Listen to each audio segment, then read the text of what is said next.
சவுலின் மரணம். அதிகாரம் 31. பெலிஸ்தர் இஸ்ரவேலரோட யுத்தம் பண்ணினார்கள். இஸ்ரவேலர் பெலிஸ்தருக்கு முன்பாக முறிந்தோடி கில்போவா மலையிலே வெட்டுண்டு விழுந்தார்கள். பெலிஸ்தர் சவுலையும் அவன் குமாரரையும் நெருங்கித் தொடர்ந்து சவுலின் குமாரராகிய யோனத்தானையும் அபினதாபையும் மல்கிசூகாவையும் வெட்டி போட்டார்கள். சவுலுக்கு விரோதமாய் யுத்தம் பலத்தது. வில்வீரர் அவனைக் கண்டு நெருங்கினார்கள்.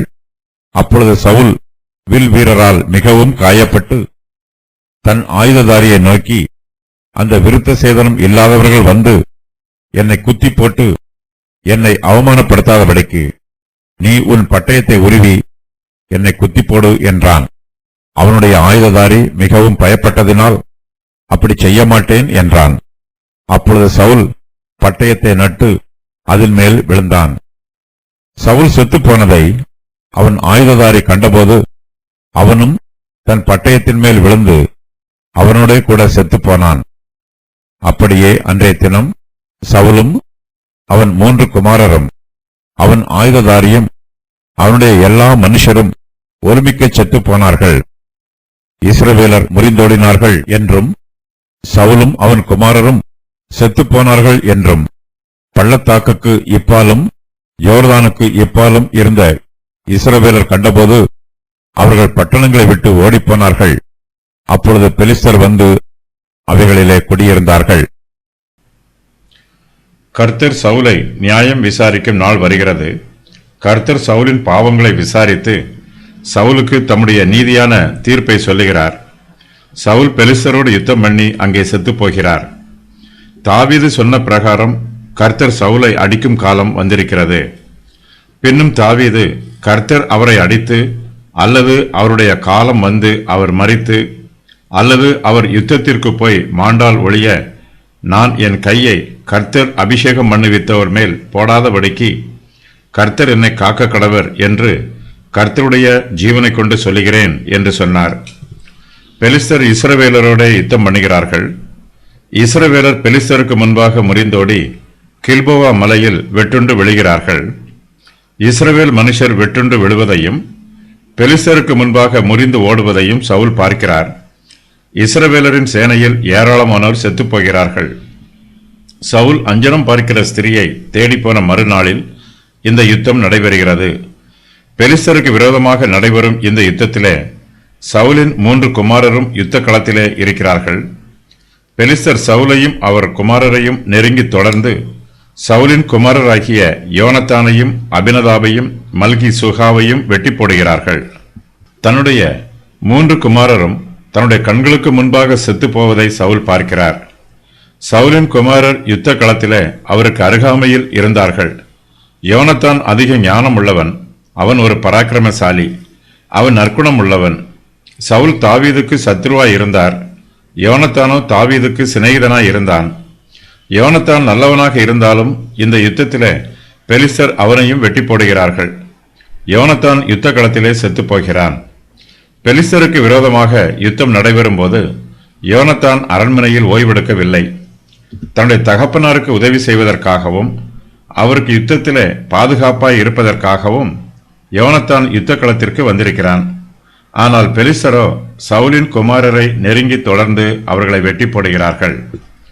சவுலின் குடும்பத்தார் அழியும் போது அவர்களோடு சேர்ந்து யோனத்தானும் அழிந்து போகிறான். இஸ்ரவேல் தேசத்தின் சிங்காசனம் காலியாய் இருக்கிறது. யோனத்தான் செத்து போனதினால் தாவீதின் சிரசில் கிரீடம் சூட்டப்படுவதற்கு தடையேதும் இல்லை. சகலமும் தாவீதின் ராஜ்யபாரத்திற்கு சாதகமாய் இருக்கிறது. யோனத்தான் உயிரோடு இருந்திருந்தால் சவுலுக்கு பின்பு அவருடைய குமாரனாகிய யோனத்தான் இஸ்ரவேலை ராஜ்யபாரம் பண்ண வேண்டும் என்று இஸ்ரவேல் ஜனங்கள் சொல்லுவதற்கு வாய்ப்புள்ளது. ஆனாலும் யோனத்தான் கிரீடத்தை தன் சிரசின் மீது கட்டிக்கொள்ள விரும்பவில்லை. இஸ்ரவேல் தேசத்திற்கு தாவீதே ராஜாவா இருக்க வேண்டும் என்று யோனத்தான் விரும்பினான்.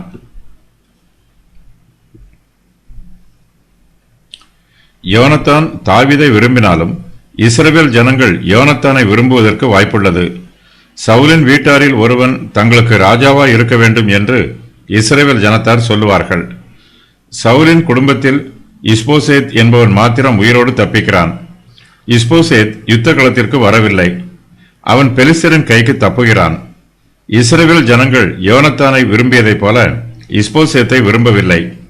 யோனத்தான் உயிரோடு இருந்திருந்தால் இஸ்ரவேல் ஜனங்கள் தாவீதுக்கு போட்டியாக யோனத்தான் தங்களுக்கு ராஜாவாய் இருக்க வேண்டும் என்று சொல்லுவார்கள். தாவீது இஸ்ரவேல் தேசத்திற்கு ராஜாவாய் இருக்க வேண்டும் என்பது கர்த்தருடைய சித்தமாய் இருக்கிறது. தாவீது இஸ்ரவேலின் சிங்காசனத்தில் வீற்றிருந்து ஆளுகை செய்வதற்கும் கிரீடத்தை தாவீதின் சிரசிலே சூட்டிக் கொள்வதற்கும் தடையாக இருக்கும் எல்லா காரியங்களையும் கர்த்தர் நீக்கி போடுகிறார். பெலிஸ்தர் யோனத்தானை வெட்டி கொன்று போடுகிறார்கள். தாவீது ராஜாவாவதற்கு இருந்த தடை யோனத்தானின் மரணத்தோடு நீங்கிவிடுகிறது. சவுலுக்கு விரோதமாய் யுத்தம் பலக்கிறது. வில் வீரர் சவுலை கண்டு நெருங்குகிறார்கள். அப்பொழுது சவுல் வில் வீரரால் மிகவும் காயப்படுகிறார். சவுல் நன்றாக மார்க்கவசம் அணிந்திருப்பார். ஆனாலும் யுத்தம் அவருக்கு விரோதமாக பலக்கிறது. வில் வீரர்களில் அநேகர் அவர் மீது அம்பு எய்கிறார்கள். ஆகையினால் அந்த அம்புகளில் ஒன்று அவருடைய சரீரத்திற்குள் பாய்ந்திருக்க வேண்டும். சவுலும் எதிரிகளின் மத்தியில் துணிந்து போய் யுத்தம் பண்ணி இருந்திருப்பார். பெலிஸ்தர் சவுலின் குமாரரை நெருங்கி தொடர்ந்தபோது அவர்கள் சவுலையும் நெருங்கி தொடர்ந்தார்கள். அவர்கள் சவுலின் குமாரரை வெட்டி போட்டபோது சவுலுக்கும் காயம் ஏற்பட்டிருக்க வேண்டும். இப்போது சவுல் வில் வீரரால் மிகவும் காயப்பட்டிருக்கிறார். அவரால் பெலிஸ்தருக்கு விரோதமாக யுத்தம் பண்ணவும் முடியவில்லை. தன்னுடைய ஜீவனை காத்துக்கொள்ள தப்பித்து ஓடவும் முடியவில்லை. பெலிஸ்தர் சவுலை பிடித்துக் கொள்வதற்கு ஏற்ற சூழ்நிலை உண்டாயிற்று. பெலிஸ்தர் தன்னை கொன்று போடக்கூடாது என்றும் தன்னை உயிரோடு பிடித்து அவமானப்படுத்தக்கூடாது என்றும் சவுல் விரும்புகிறார். பெலிஸ்தருடைய கையினால் செத்துப் போவதை விட தன்னுடைய ஆயுததாரியின் கையினால் செத்துப் போகலாம் என்று சவுல் நினைக்கிறார். சவுல் தன் ஆயுததாரியை நோக்கி, அந்த விருத்த சேதனம் இல்லாதவர்கள் வந்து என்னை குத்தி போட்டு என்னை அவமானப்படுத்தாதபடிக்கு நீ உன் பட்டயத்தை உருவி என்னை குத்தி போடு என்று சொல்லுகிறார். சவுலுக்கு வில் வீரரால் பலத்த காயம் ஏற்பட்டது. தன் ஆயுததாரியை பார்த்து தன்னை குத்தி போடுமாறு கூறுகிறார். ஆனால் அவனோ மிகவும் பயப்பட்டு சவுலின் வேண்டுகோளுக்கு செவி கொடுக்கவில்லை. தன்னுடைய சத்துருக்களின் கையில் பிடிபட்டு தான் அவமானம் அடைவதை சவுல் விரும்பவில்லை. மேலும் சிறிது சிறிதாக செத்து அதிக வேதனையை அனுபவிக்கவும் விரும்பவில்லை. ஆகையினால் சவுல் ஒரு பட்டயத்தை நட்டு அதன் மேல் விழுந்து தன் உயிரை போக்கிக் கொள்கிறார். பெலிஸ்தர் சிம்சோனை உயிரோடு பிடித்து அவரை இலட்சியாய் நடத்தினார்கள். சிம்சோனுடைய கண்களை பிடுங்கி சிறைச்சாலையிலே அடைத்து அவரை மாவரைக்க வைத்தார்கள். பெலிஸ்தர் சிம்சோனை ஒரு வேடிக்கை பொருளாக பாவித்து தங்களுக்கு முன்பாக விளையாட்டு காண்பிக்க சொன்னார்கள். பெலிஸ்தர் தன்னையும் உயிரோடு பிடித்து சிம்சோனை போல இலட்சியாய் நடத்துவார்கள் என்று சவுல் நினைக்கிறார். சவுல் பெலிஸ்தரின் கையினால் சாகக்கூடாது என்றும் தன்னுடைய ஆயுததாரியே தன்னை கொன்று போட வேண்டும் என்றும் விரும்புகிறார். சவுல் உயிரோடு இருந்த நாள் வரையிலும் பெருமை உள்ளவராகவும் வைராக்கியம் உள்ளவராகவும் இருந்தார்.